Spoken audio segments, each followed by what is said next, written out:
You're listening to the Cyberwire Network, powered by N2K.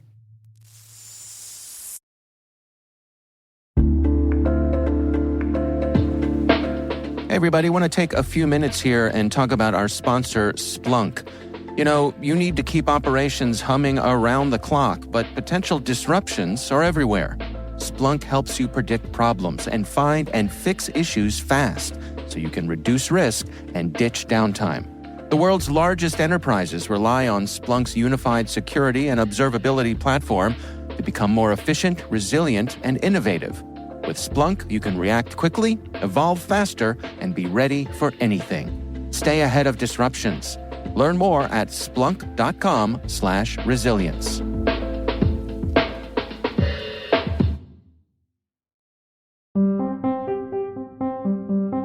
My name is Stephen Hamilton, and I'm a colonel in the United States Army, and I am currently working at the Army Cyber Institute as the technical director and the chief of staff.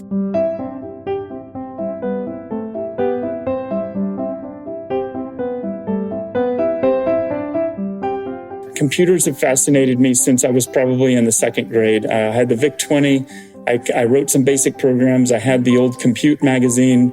It was difficult back then. I had one computer class, I think, by the time I graduated high school, and I obviously did well in that class.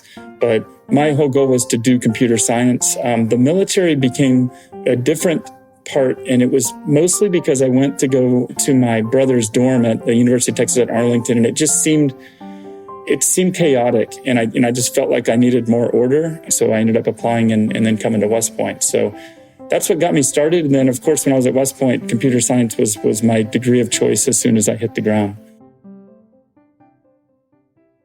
After I graduated, I had a difficult time choosing a branch because there wasn't any branch that directly related to computing. The one thing that I did hold on to is the fact that I already had my ham radio license. I was interested in radio, and so I decided to branch signal, and I think that made sense at the time.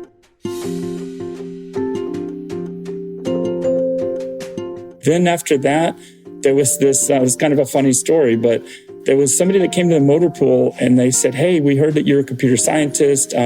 We have this thing that's written in Cold Fusion and nobody knows how to operate it." And I was like, "Oh no, Cold Fusion, that's terrible." And they're like, "Wait a minute, you've heard of it?" And I was like, "Oh yeah, I've used it when I was growing up, or when I was at West Point." And so they're like, "Oh, well, you're our guy, you're coming up." So I immediately moved to the G6 and I started programming a Cold Fusion web application called TACWeb. It became evident to me how important it was when I met with the commanding general, and he's like, "So you're my TACWeb guy." He's like, "This is what I want you to do. Like, I need this override status on this specific report." And it was very, very detailed. General Sharp was absolutely amazing with telling me exactly what he wanted. And so I spent about 2.5 years probably just working on that website.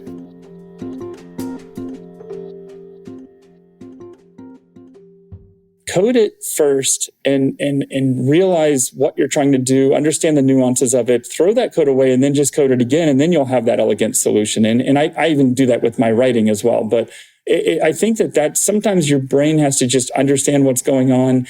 And you can design and plan all you want, but when you actually write the code at the end of the day, and I'm not knocking design, believe me, not at all, but I'm just saying that sometimes you'll write it and you'll realize that there was just nuances that you didn't plan for. And once you've done it though, and you've walked down that lane, you can go back and say, just like you said, then you can say, "Oh, there's a way better way of doing this."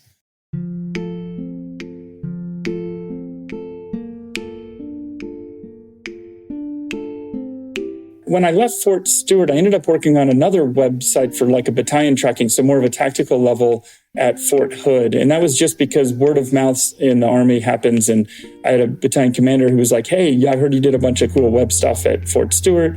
I need you to fix this." And it was like our training slides and tracking our soldiers. And that became super fascinating, and I worked on that. I also worked on a bunch of communications equipment, because that's when I deployed to Iraq. And so I was kind of working two pieces. One was I was like the automation training person, but I was also the operations person for the networks and trying to figure out how to monitor them efficiently. And then I will say, as a junior officer or even a junior major, I guess, a senior captain. I did my company command, but I really got to a point where I felt like I was getting burned out. I had two kids and I was gone all the time. I was working weekends and I really hit a burnout point. So I was planning on getting out of the Army. And my last ditch effort was I applied to teach at West Point in the computer science department. I thought that would be a cool thing because first it would give me to advance my degree. I could go back and learn more about computer science. It was a challenging and rewarding assignment that it gave me pretty stable hours too for the family as my kids were young at that point. So that's kind of what happened there. And then basically by the time I was leaving, we were in a high deployment time, 2011. But this cyber was just kicking off, and General Alexander personally came up to West Point. He pulled us all into cybercoms. That's how I got my cybercom assignment working in the J5.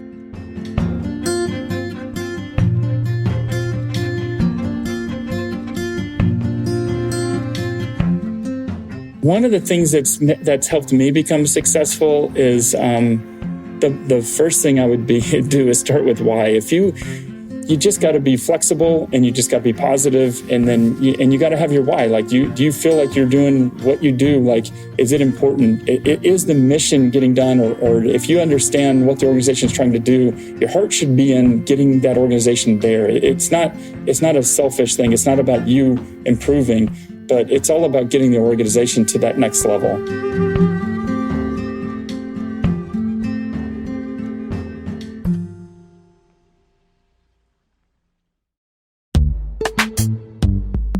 This episode is brought to you by Palo Alto Networks, the leader in cybersecurity. As AI-driven attacks increase, organizations can't afford to have network security that's stuck in the past. Discover how Palo Alto Networks can help you predict what's coming and proactively secure against it with a zero-trust, AI-powered network security platform built to secure whatever, whenever, wherever.